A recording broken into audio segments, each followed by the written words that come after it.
Hello. In this short video, we are going to revisit the concepts of variance and information and correlation and covariance.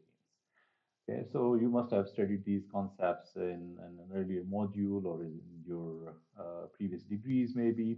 But I just want to relate them to how they come in handy in data mining. Okay, so that's what we're going to be doing. Okay, so let's say we've got data about different persons. We've got each person for each person we collect their height and we collect their weight.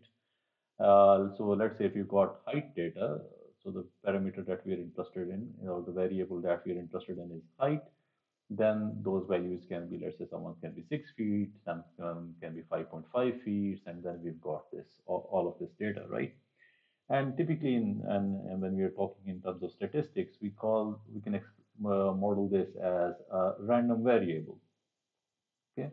Because we can get these values from the population that we have. So we express these as random variables. And for a given random variable such as height, we can calculate its mean, which is simply the average of all of these heights. So let's say if we were sitting in a class right now, I can go ahead and calculate the height of every individual. I can ask for the height of every individual in the class, and then we can go ahead and calculate the mean. Now, variance is a concept that tells me how much variation I can expect around my mean. So it's a measure of the spread of, it's actually the mean of the spread of a variable around its mean. And by its mean, we mean the mean of the random variable itself.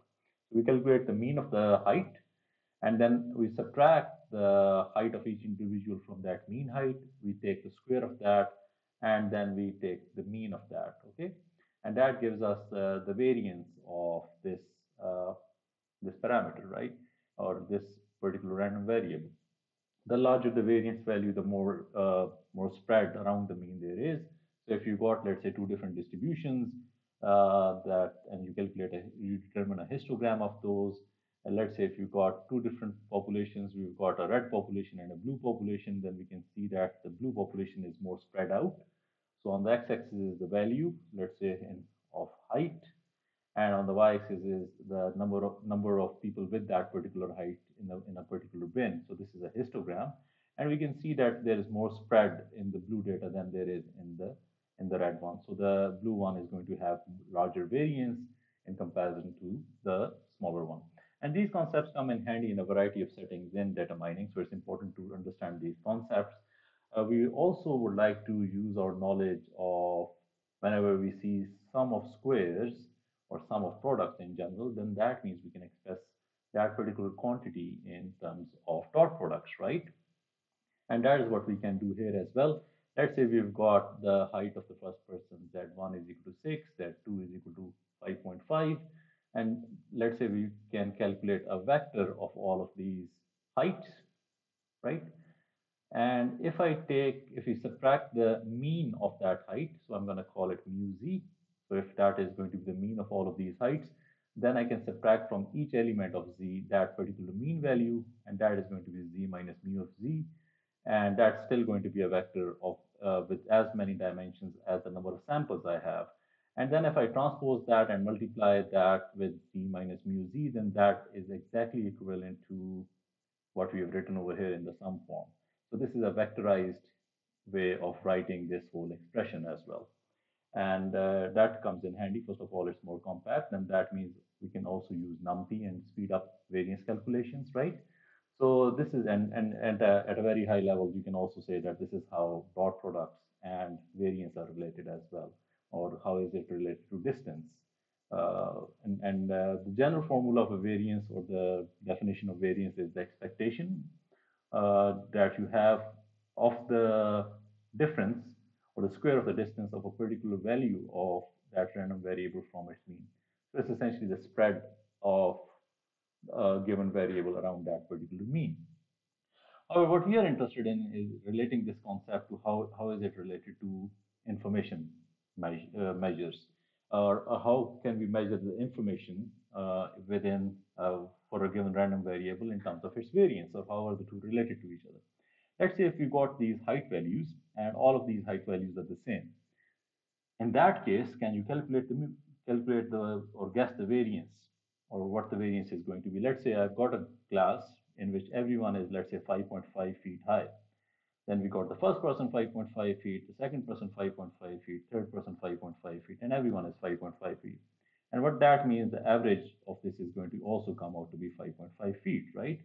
And there is going to be no spread around the mean because we subtract this from this, we get zero, we square that, we add it with the next one, which is also zero, and so on. So the variance of this particular data is going to come to zero. Okay, and that is an important concept. However, if there are variations within this, in these heights, then we are going to have a non-zero value of variance. Okay, and in terms of relating variance and information, I really recommend, like if you want to read a bit more into information theory, but in a casual way, you can probably read more about the life of Claude Shannon, who is the father of information theory, and this is a pretty good book on that. So just as a side note, you may want to explore that. So what he defined is that the information content, or the self-information as he called it, of measuring a particular random variable or a particular outcome of a random variable, we can mathematically express it like this. But what I'm going to do is, instead of talking about the mathematics first, we are going to talk about what this means in an intuitive manner. Let's say we've got a person comes to you, opens your door to your room and says something like, oh, some says something like, it's sunny outside, right? And if it's the middle of the night and he or she comes in and says that it's sunny outside, you find that that's surprising. That doesn't adhere with our notions of a night, right? So we might be more interested in checking out what's going on out there, right? Rather than someone who comes in to your room at night and says it's night, although spooky as it may be, but it doesn't give me any information. So the information content, or the information, the self-information of measuring a particular outcome, the measuring a particular random variable at a given outcome is inversely proportional to its probability. And that's what Claude Shannon said. And he developed a measure which is called self-information.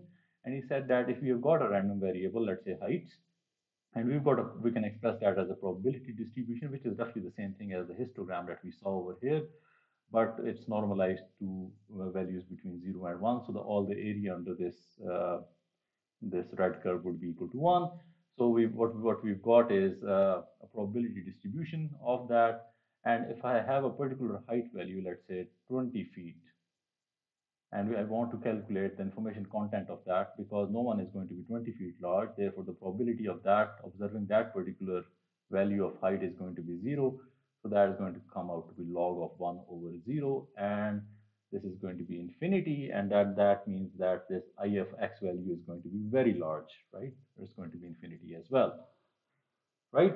So what this means, the more rare an event is, the more information it gives us, right? So if something is, if there is no change, like if you have people all of the same height, then that means uh, if everyone is of the same height and I pick a particular person which is going to have the same height as everyone else, then that particular person is not special in any way. However, in a given scenario, if we have got a class like more of normal people, like this particular class, for example, and we go in and we measure how much variation there is going to be in the height, and when we say that someone is 7 feet, then that's pretty surprising because the probability of someone being 7 feet is pretty low. Okay, so the information content of a particular random variable at a given instance is inversely proportional to the probability of that happening. If you have trouble remembering that, a very fun maxim would help. It's not news that a dog bites a man. It's news because it's news when a man tries to bite a dog for whatever reason. Please don't do that. But the rarer an event is, the more information content there is, right? And then Shannon, what he did is he defined a concept which comes in handy in various places. In data mining and statistics, it's everywhere, right? So, and that's called entropy. And that is essentially the expected value of information content of a given random variable. So if you've got a random variable x, you've got its a particular value of that random variable x. So think of it like this. The random variable, let's say what we are measuring is height, and then the small x means a particular value of height. Okay, and this is how you can go ahead and calculate the entropy, which is essentially the expected value of the information content of a random variable. If you look at this, this is simply this bit over here, the minus bit multiplied by the log px of x is simply ix of x, which is the information content or the self-information. And then we multiply it with the probability of that particular event. So what this means is that this is going to be the expected value of that particular random or that particular, the entropy is going to be the expected value of the information content of a random variable.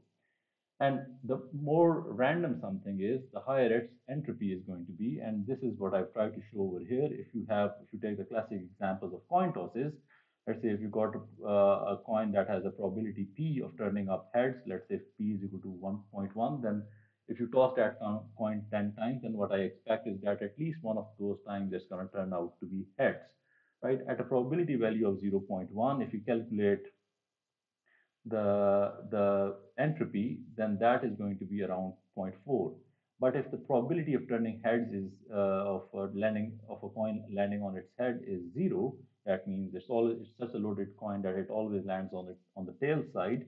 Then if I toss it multiple times, then it's going to be tails, tails, tails, tails, nothing else. So there's no information.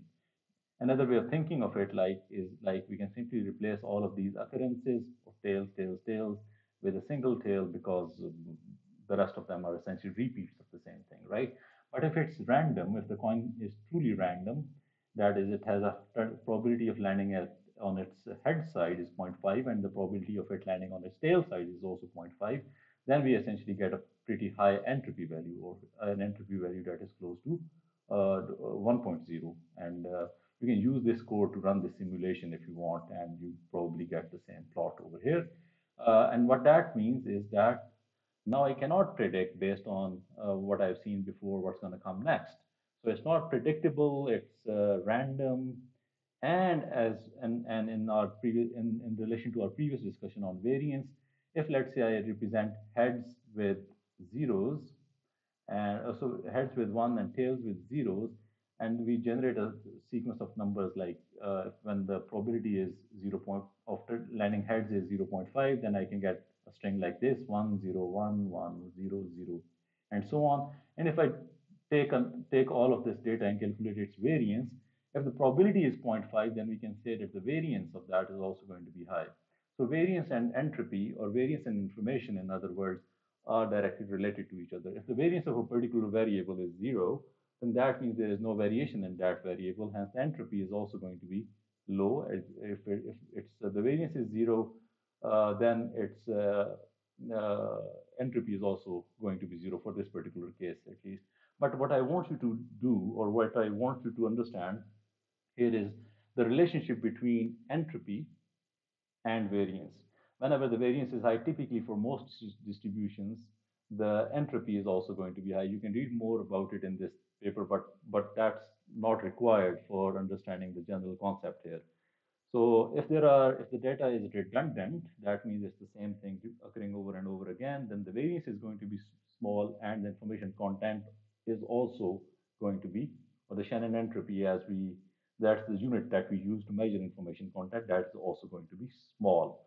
If something is random, if we cannot predict, if we cannot guess what the next value is going to be given the previous values, like these ones, or if something, for example, this occurrence over here is completely unrelated to everything else, on either on this side or on this side, then that means that the information content is going to be high, because we cannot guess it, right? So that is the essence of the relationship between variance and information. Whenever we have duplicates, that means we can reduce the true information contained in that variable is actually small, and that is how we are going to relate it to principal component analysis and other dimensionality reduction techniques as well.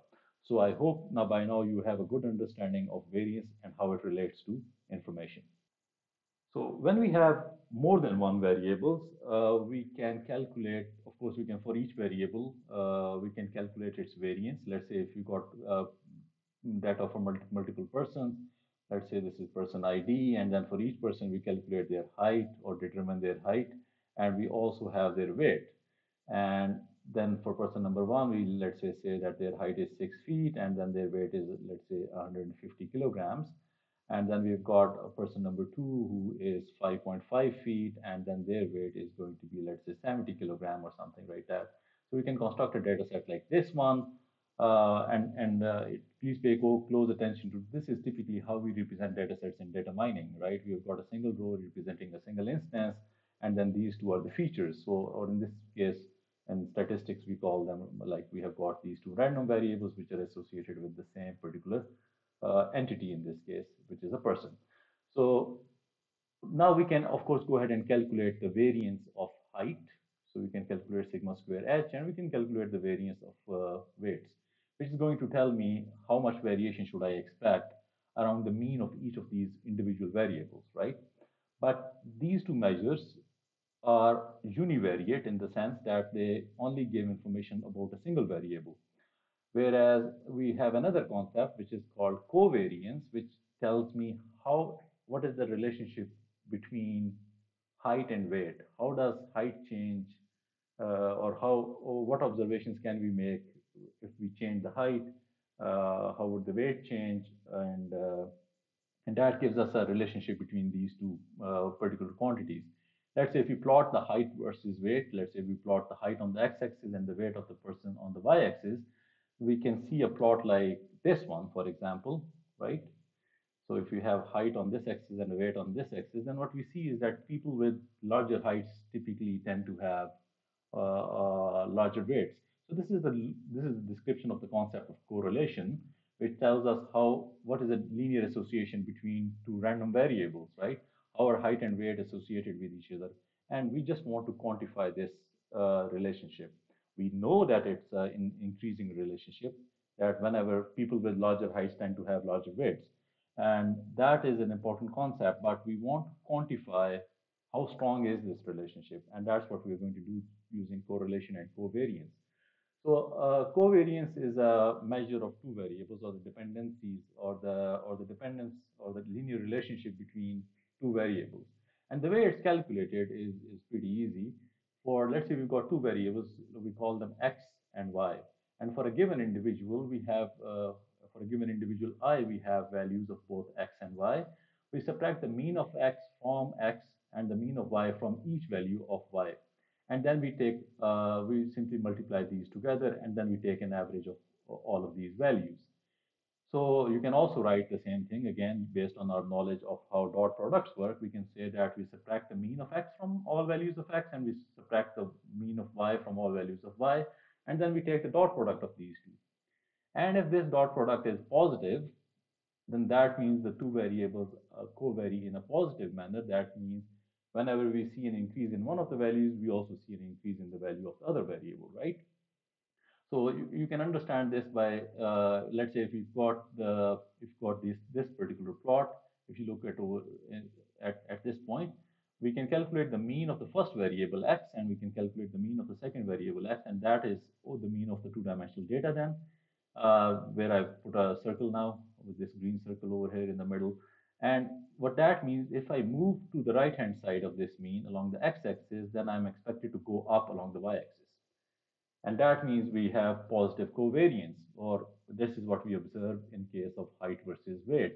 If I calculate the average height and if I calculate the average weight, then around that, whenever I make an increase in this direction, I can expect to go up most of the time along the vertical axis over here.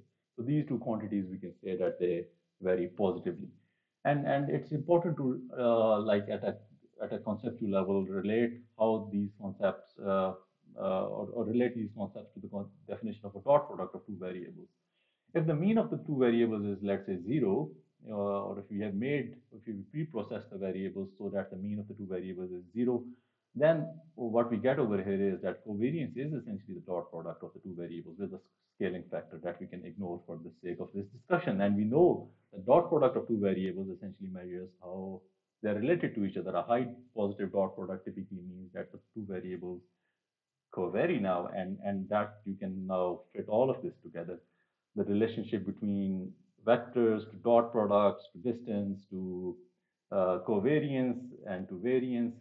So I hope it's all coming together nicely in your head, right? So if you've got multiple variables, let's say more than two variables, then what we can do is we can calculate the covariance between all of those, and we can represent them in the form of a matrix, right? So let's say if you've got height, weight, let's say the amount of hair on someone's head. Okay, that would be an interesting one.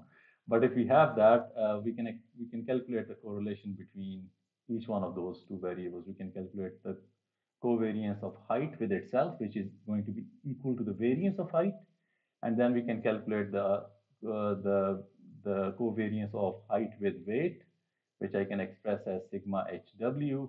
And then let's say we've got a third parameter, we can do that, and then we can express weight as a second value in this, and then we can calculate the covariance between weight and height, which is I'm gonna write like this, and we can calculate the covariance of weight with weight, which is going to be equal to the variance of the weight, and so on. And as you know that dot products are commutative, so x transpose y is the same thing as y transpose x, and that means these two values are going to be exactly same. And this matrix, which is called a covariance matrix now, then that means it's going to be symmetric, right? So if you take the transpose of that matrix, it's going to come out to be the same thing as the original matrix. So I hope you understand the concept of covariance now. Okay, and this is how we relate, we use this to measure what is the degree of dependence between two different variables. Okay, and if you are interested in relating it to information theory, then the related concept to correlation or covariance, or the more generic form of that, is mutual information. And I welcome you to read on that on your own. Probably we wouldn't need that, we wouldn't need to use that at this time. Okay, so we can quantify correlation by simply taking the expectation or the mean of both of those variables by subtracting the mean of each variable. So we have a single variable, let's say height, we subtract the mean of that from each of those instances.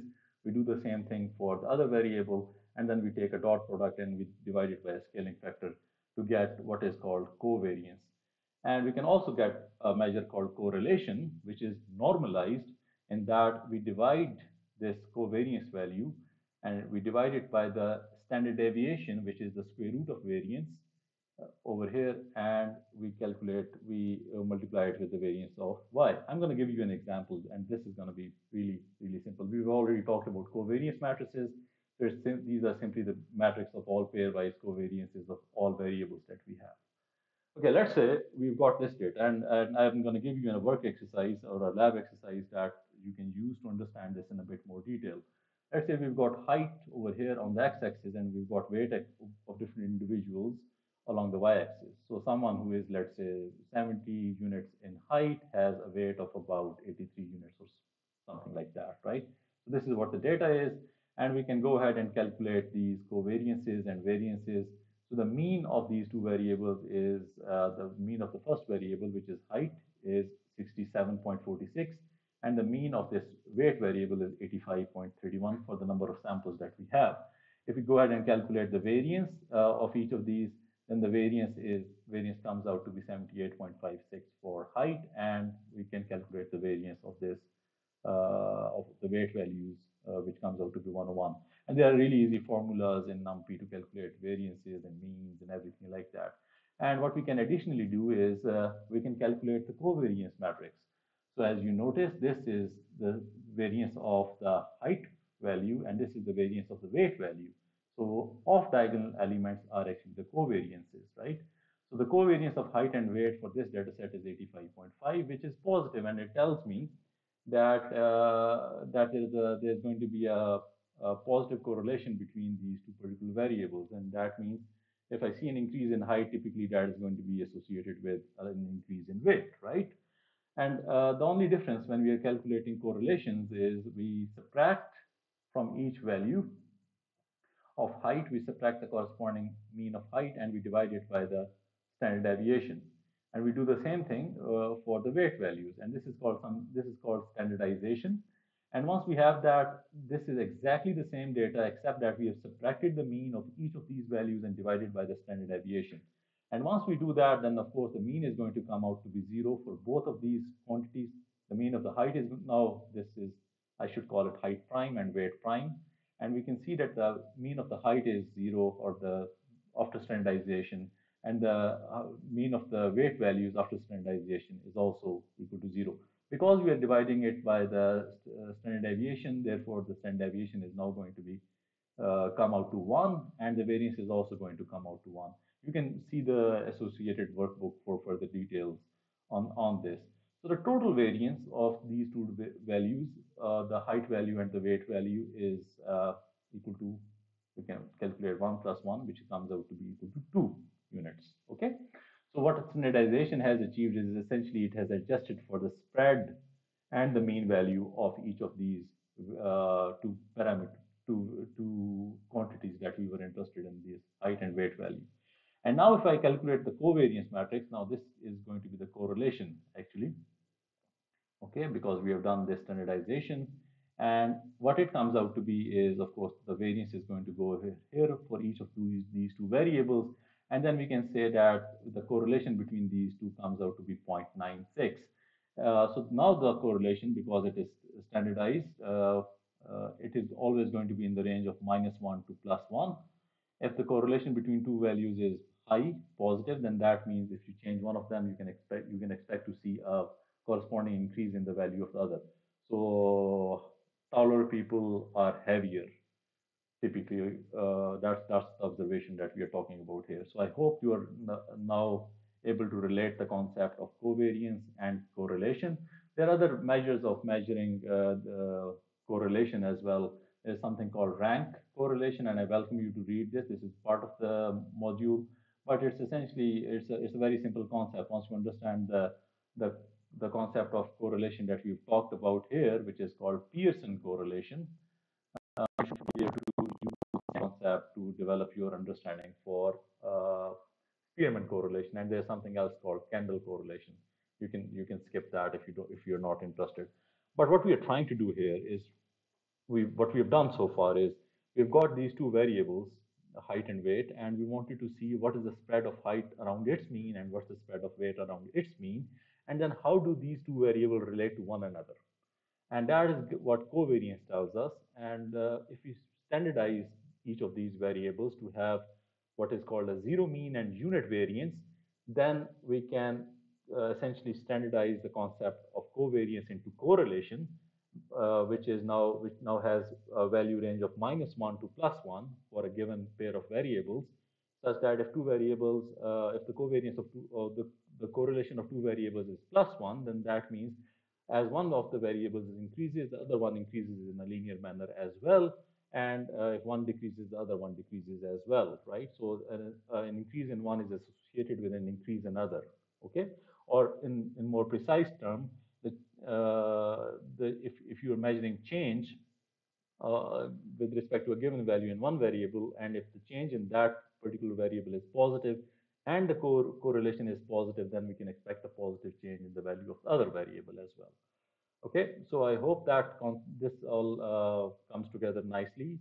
All of these concepts are highly related to each other. The concept of distance and the concept of correlation and the concept of dot products and the concept of information, all of these are very much related to each other. If two variables are exactly equal to one another, then the correlation of them between them is going to be perfect. If the correlation value is going to be 1.0, and the mutual information between these is also going to be perfect, because you can essentially deduce one from the other, right? So we're going to need these concepts when we begin our discussion about dimensionality reduction. But here's a very high level summary of that. If there are repeats, let's say if we have if you have a data sequence like this, then because there is no variation in here, the variance is going to be 0, right? Of this value is going to be 0, and the information content or the entropy of this is also going to be 0. The first thing we understood was this. Only if there's a rare event, then that is going to have that is going to contribute more information. Let's say if I ask you to, what that means is that if I ask you to store this sequence of series, the amount of bits required to store that is dependent upon that particular entropy. For example, if all of these are 2, then we can say that we don't need any bits to store all of this sequence, because It's essentially a repeated sequence, and all I need to know is that the first value is 2 or every value is 2, and then there is going to be no spread around that. However, at the same time, if this was completely random, let's say I'm trying to make a random sequence here. And if you have this sequence, then what that means is we are unable to predict from a given, we're unable to predict what's going to occur at a given position over here. Therefore, I'm going to need more bits to store all of this sequence. So if you can somehow generate one thing from another, or one value of the variable from another value, we can reduce the amount of memory that we need to use. And that fits in very nicely with the first example that we did in the start of this module, in which I gave you a bunch of different vectors and asked, can you find the lowest number of variables that would be required, or the smallest amount of memory that would be required to store all of these? Okay, so that's pretty much it. Next, we're going to move towards how we apply these concepts. It's important to develop an intuition of all of these, as well as understand how they are expressed mathematically. So please do that before moving on to more complex topics. Thank you.